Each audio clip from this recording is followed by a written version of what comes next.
Thank you SI గారు. Okay sir. రా కార్తీక్, వెళ్దాం.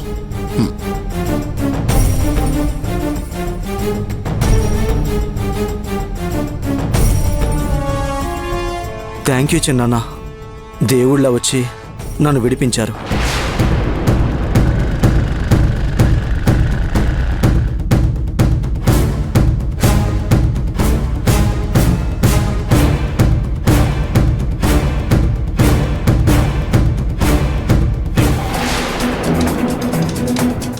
ఎందుకు వచ్చారు? నేను సంతోషంగా ఉండటం వీళ్ళకి నచ్చదు చిన్నాన్న. రే కార్తీక్, లేకపోతే ఏంటి నాన్న, మీరు ఎలాగూ నాకు సహాయం చేయరు, పైగా ఇంట్లోంచి గెంటేశారు. సర్లే అని నా పాటలు నేను పడుతుంటే ఏ తప్పు చేయని నా మీద కేసు పెట్టించి జైల్లో పెట్టించారు. ఎందుకు నాన్న నేనంటే అంత కోపం? రే కార్తీక్, ఈ మోహన్ గాని నమ్మకురా. వీడొక ఓసర వెళ్ళి లాంటి వాడరా. ఎవరు ఎలాంటి వాళ్ళో నాకు బాగా తెలుసు నాన్న. ఇప్పుడు మీరు కొత్తగా నాకు నేర్పించాల్సిన అవసరం లేదు. కార్తిక్, ఆవేశంలో ఉన్నప్పుడు ఆలోచన పని చేయదు అని అంటారు. ఇప్పుడు నువ్వు ఆ పరిస్థితుల్లోనే ఉన్నావు. అందుకే మావయ్య గారు చెప్పేది నీ బుర్రకెక్కడం లేదు. అంటే నాకు బుర్ర లేదని ఇండైరెక్ట్గా అంటున్నావా? నేనలా అనలేదు కార్తిక్. నీకు నా మీదున్న కోపాన్ని కాసేపు పక్కన పెట్టి ప్రశాంతంగా ఆలోచించు. నిజమేదో అబద్ధమేదో నీకే క్లియర్గా తెలుస్తుంది. ఈ మాటలు వినేవాళ్ళకి చెప్పు, నాకు కాదు. రే కార్తీక్, అయినా వీళ్లతో మనకి మాట్లాడి చిన్నాన్న, వెళ్దాం పదండి.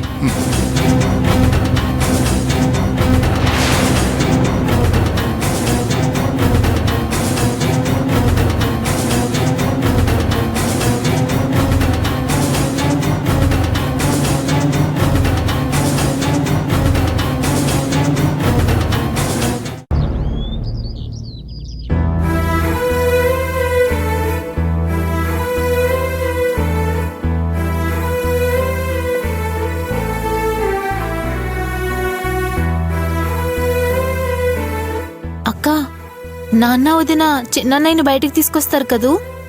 తప్పకుండా తీసుకొస్తారు శైలు. అమ్మా, కార్తీక్ విడుదలైతే నేనా 7 కొండలెక్కి తలనీలాలు సమర్పించుకుంటానని మొక్కుకున్నానమ్మా. ఏయ్, నిన్ను నేను అడిగానా? నువ్వు ఓవర్ యాక్షన్. ఏంటమ్మా నువ్వు మంచి చెప్పినా తిడతావేంటి? నీ మంచి నాకు తెలీదా? అవతలకి పోవాలా? చెప్తా నీ సంగతి.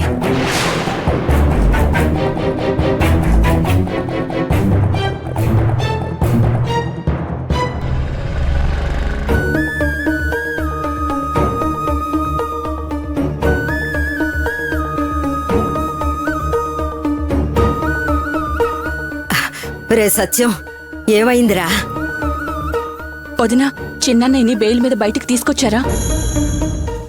అక్షయ, నా చిన్నలుడు ఎక్కడమ్మా? ఎక్కడా? ఏమైంది వదినా? చిన్నన్నయ్య రాలేదా? కార్తిక్ బయటకొచ్చాడు.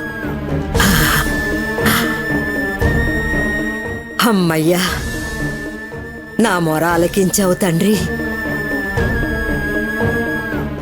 ఎలాగోలా వాణ్ణి బయటికి తీసుకొచ్చావమ్మా.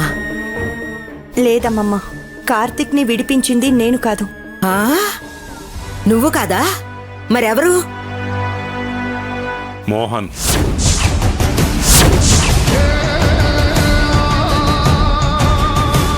ఏంట్రా నువ్వనేది? అయినా వాడెందుకు కార్తీక్ని విడిపించాడు? ఎప్పుడెప్పుడు అవకాశం దొరుకుతుందా అని గోతిగాడు నక్కలా ఎదురు చూస్తున్నాడేమో. ఇప్పుడు దొరికింది, సరిగ్గా ఉపయోగించుకున్నాడు. అయినా తప్పు మనదేలే.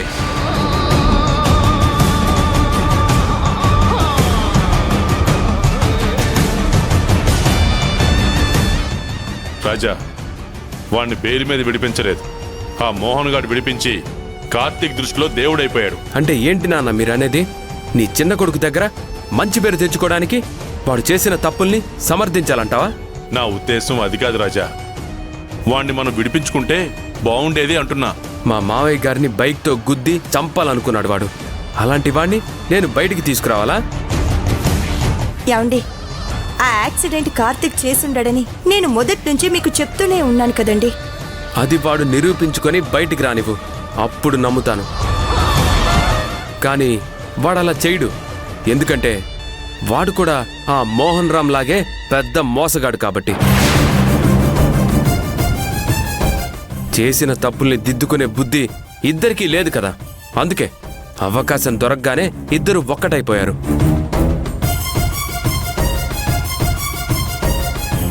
పెద్దోడా అదేం లేదు. అదే నానమ్మా. అవును, నాకు తెలియక అడుగుతున్నాను.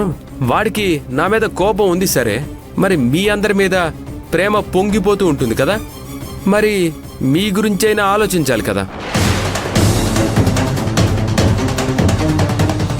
ఒకవేళ ఆలోచించుంటే ఆ మోహన్ రామ్ బెయిల్ తీసుకుని వచ్చినప్పుడు నువ్వు మా నాన్నను నమ్మించి మోసం చేశావు, నువ్వు బెయిల్ ఇస్తే బయటికి రావాల్సిన కర్మ నాకు పట్టలేదు, మా నాన్న వచ్చి నన్ను విడిపిస్తాడు అని అతని మొహం మీదే చెప్పాలి కదా.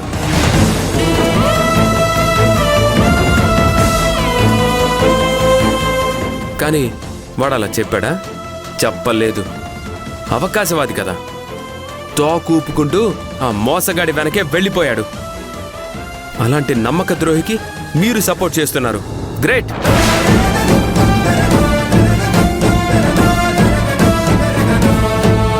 అన్న తమ్ముడి చేతిలో మోసపోవడం అనేది ఈ కుటుంబానికి పట్టుకున్న శాపమేమో. అది నిజమే అని ఇప్పుడు వీడు నిరూపించాడు. వదిలేండి, ఇకపై వాడికి ఈ ఇంట్లో స్థానం లేదు, అంతే.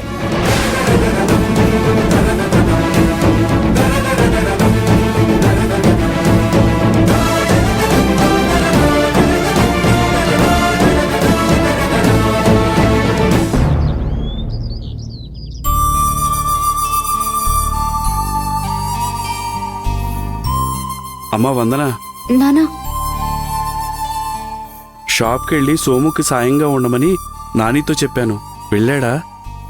లేదు నాన్న, ఈరోజు కాలేజ్లో ఏదో ఇంపార్టెంట్ ప్రాక్టికల్ ఉందని కాలేజ్కి వెళ్ళాడు నాన్న.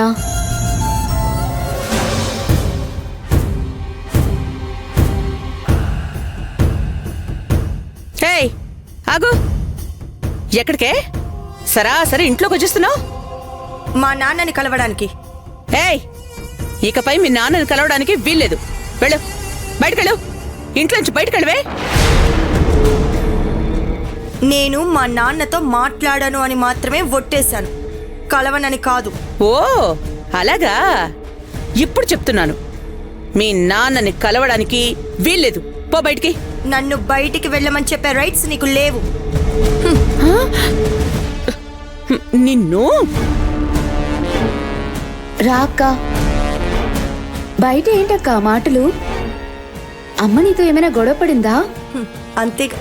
నాకు ఇవ్వాల్సింది ఇవ్వకపోతే ఇలాగే గొడవ పడుతూనే ఉంటాను. హే అక్షయ, నేనెలాగో నీకు పిన్నినైపోయాను, కానీ మీ నాన్న నీకు నాన్నలాగే ఉన్నాడు కదా. మీ నాన్న లేచి అడుగులు అడుగు వేసుకుంటూ వెళ్తూ నార్మల్గా నడవడానికి మరో 4 నెలలు పడుతుంది అని డాక్టర్ గారు నీకు చెప్పారు కదా. ఒకవేళ నడిచినా వాటర్ క్యాన్ మోసుకుంటూ ఊరంతా తిరగడానికి కుదరదు. ఇక ఇల్లు ఎలా గడుస్తుంది? ఈ కుటుంబం కోసం సంపాదించేది ఈయనొక్కడే. ఈయన కూడా నీ మరిది యాక్సిడెంట్ చేసి మూలను కూర్చోబెట్టాడు. ఇప్పుడు ఏంటి పరిస్థితి? ఏంటి? ఎలా గడవాలే?